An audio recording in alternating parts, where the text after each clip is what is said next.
Podcast ini spesial dibawakan untukmu oleh Remote Worker Indonesia, sebuah platform mentoring untuk menembus remote work. Kerja dari rumah, gaji dalam dolar. Cek website kami di remoteworker.id. See you there.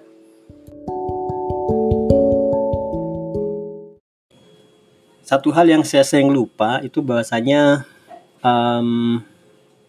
tidak mudah untuk memulai remote work bagi pemula. Dan masalah ini masalah sindrom orang yang sudah berpengalaman ya, expert. Misalnya nih kamu dengar podcast saya, dan kamu dalam kondisi expert. Kamu pasti akan lupa saat newbie.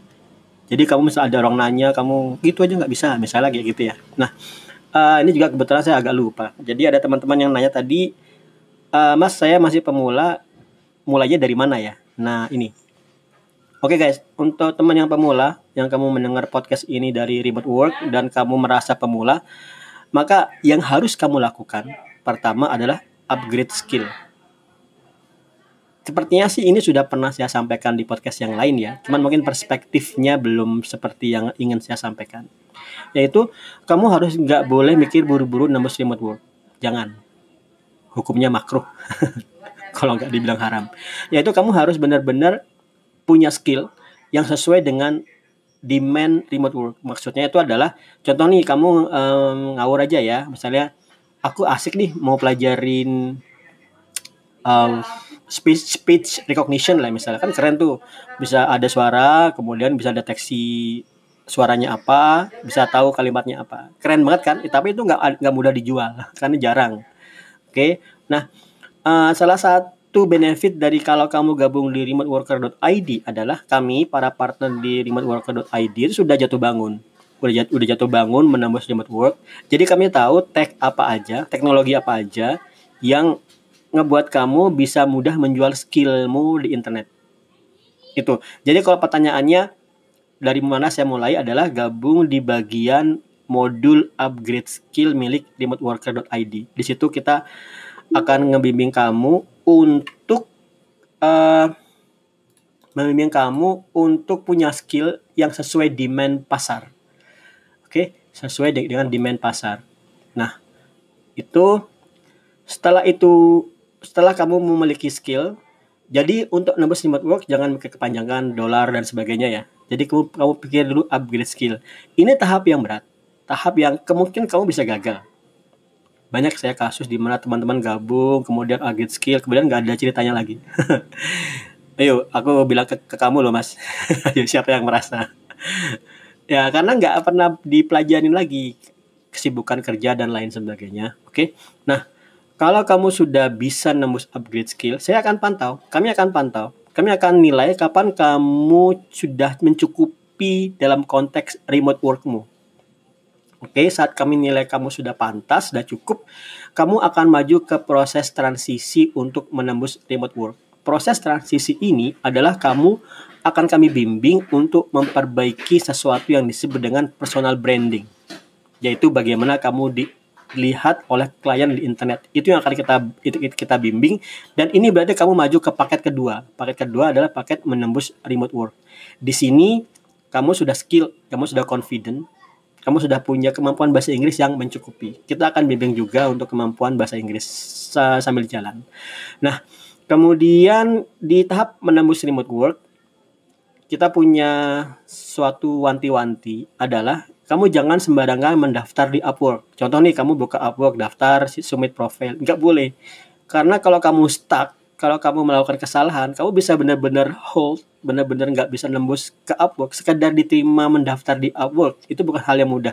Sebenarnya saat dulu awal-awal 5 tahun yang lalu lah, itu mudah banget, kamu daftar langsung di approve. Cuman sekarang ini ada filtering yang ngebuat orang pemula bisa benar-benar gagal sekedar mendaftar di Upwork. Bukan pemula ya, siapa aja. Bahkan kalau kamu expert, kamu benar-benar bisa tertahan, nggak bisa lolos di Upwork. Nah, itu tahap pertama untuk menembus remote work. Setelah itu, tahap yang selanjutnya adalah hunting job. Hunting job, kita juga sudah punya best practice-nya untuk kamu menghunting job. Nggak bisa sembarangan. Ada, misalnya nih, kamu punya 3 skill misalnya. Kemudian kamu mau hunting job. Job mana yang harus kamu apply? Karena setiap jam, setiap menit itu ada job-job baru. Kemudian Kamu apply yang mana? Kamu nggak bisa sembarangan. Kayaknya yang ini lebih enak deh. Kamu apply. Nggak bisa.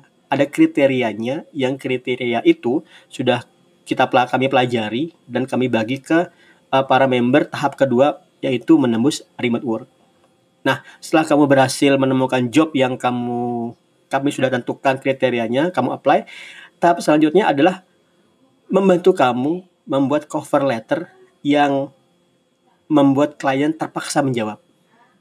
Ini ada triknya juga, kamu nggak boleh sembarangan, kamu nggak bisa bilang seperti ini misalnya ya, dalam bahasa Inggris. Hi Jack, I see your job posting and I'm sure I will be able to solve your work. I'm a very competitive person. I will learn with a fast pace in your system and I will be able to deliver your result quickly. Thank you and have a nice day. Gak boleh. Kamu pasti di skip. Karena itu cuma sekedar basa-basi yang semua orang juga bisa. Copy paste. Kamu harus melakukan cover letter yang punya nilai strategis dan nilai bobot komunikasi yang itu kita ajarkan di bagian tahap menembus remote work.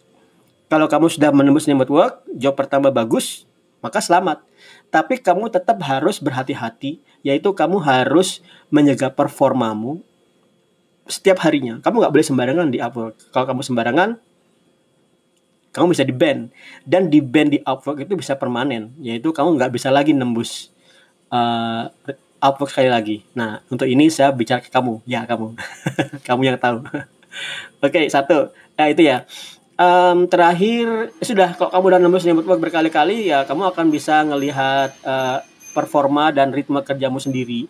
Dan juga kita juga punya layanan untuk membantu kamu menembus remote work secara tim, yaitu kamu punya tim. Nah, ini sebenarnya ideal saya adalah setiap kamu punya tim. Akibatnya apa? Akibatnya kamu akan bisa memberikan manfaat ke orang lain. Ini yang saya sebut dengan trickle down effect, yaitu efek ke bawah, di mana kamu sudah punya banyak job dan kamu delegasikan, kamu membangun sistem, itu pada akhirnya akan memberi manfaat untuk orang lain.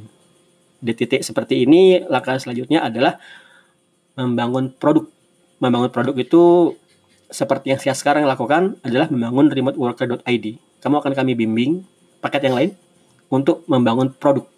Kenapa produk ini akan lebih bermanfaat bagi umat manusia. Oke, itu aja. Sampai ketemu di podcast selanjutnya. Stay positive, except for corona, stay negative.